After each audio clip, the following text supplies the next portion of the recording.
Hello all, and welcome to the Brandalyn Gill Show, where we keep it real.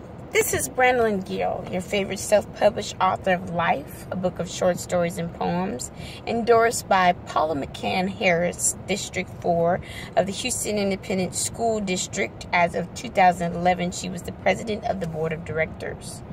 I'm also a youth and adult motivational speaker, the Peace Queen, and your favorite youth activist. Okay, so here's the deal. Today I would like to talk about Trump Nation, y'all. If you were watching my Facebook video, live videos, which you can find me at www.facebook.com/Brandalyn.Gill. You will see some live videos on there, as well as Facebook.com/author Brandalyn Gill all together. You would have seen my last video that included some nice lyrics by Childish Gambino saying stay woke. So if you didn't, let me inform you of some more information that we find out about the Trump administration. If you haven't been paying attention, the National Endowment for the Arts will be closed down next year.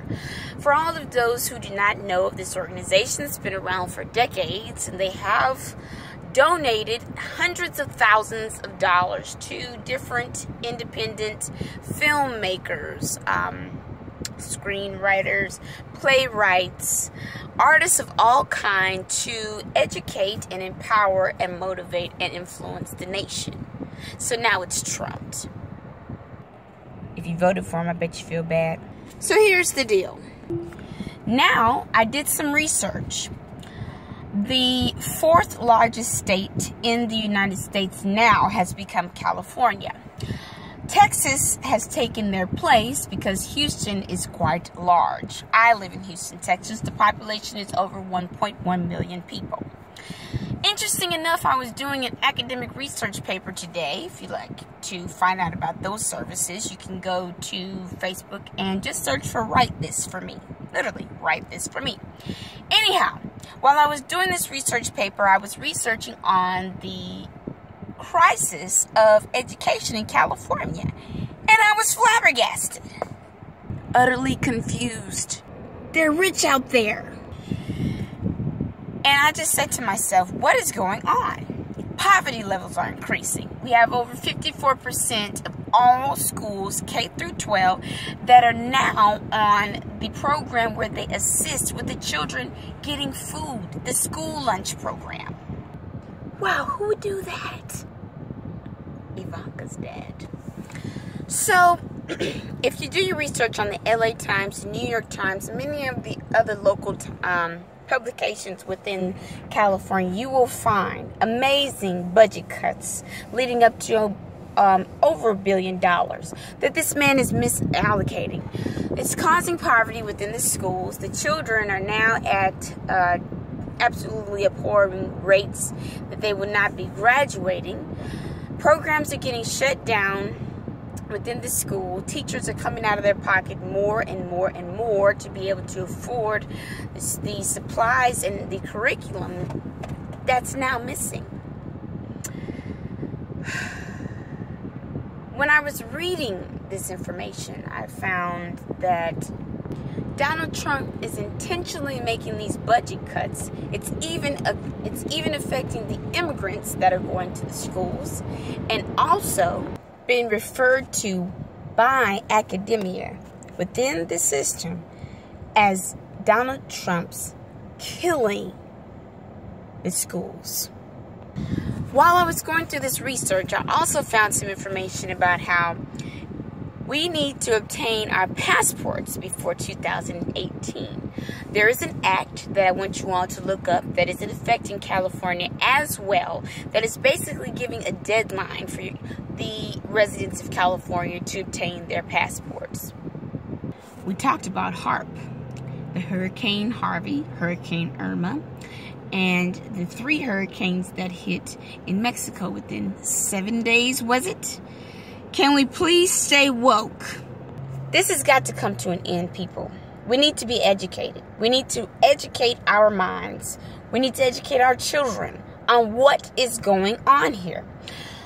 I myself used to live in Temecula, California back in, I would say, 1994.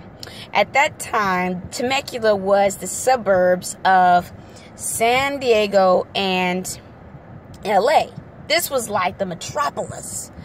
When I worked at Comcast, I was told that this place was industrialized. We used to play on the hill and go down there and have a great time. Now, they've got all types of power plants and things out there. I bet you feel bad if you voted for Trump. Listen to me, people. Education already is affected because traditional schools prepare children to get jobs. A part of the research that I did do, I found that the teachers and other academia were complaining that the system by which the budget cuts are affecting is the children not being able to participate in the workforce after 12th grade. Which, who really cares about that? We need more entrepreneurs, right? I bet you feel bad if you voted for Trump. 2018 is going to be an increasingly important and pertinent year for us to pay attention to what is going on. 2017, the end, we're in our last fiscal for the United States government. Look it up in the Constitution. This is the United States of the corporation, and it will list that in detailed fashion for you. If you don't believe in Project HARP, if you don't believe in the New World Order, these are the things that you need to take a look at. Most importantly, the fact that Trump is trumping education. It was enough to send the DREAM Act down the drain. It was enough for us to have these major and disastrous weather conditions and for this man to barely address them at all. And now he's attacking the education system. And the ability for children to be able to learn through audiovisual, because the National Endowment for the Arts contributes to that. Stay woke, people. Do your research. I'm not going to give you all of the places where I found these information, but you can find the majority on the LA Times, the New York Times, and type in California education system. Problems with California education system. If you want some more information about the Brandalyn Gill show, this is getting really real. I'm going to start talking about topics. It might be a little bit funny, but it's really not. We can go to Facebook.com/Author Brandalyn Gill, where the majority of my content will be. Twitter.com/Brandalyn Gill. Instagram.com/Brandalyn Gill. And don't ever forget about my personal page, which is Facebook.com/Brandalyn.Gill. Let's stay together. Let's stay empowered. Let's stay woke. You don't want to get left behind in 2018. Peace to you all, kings and queens.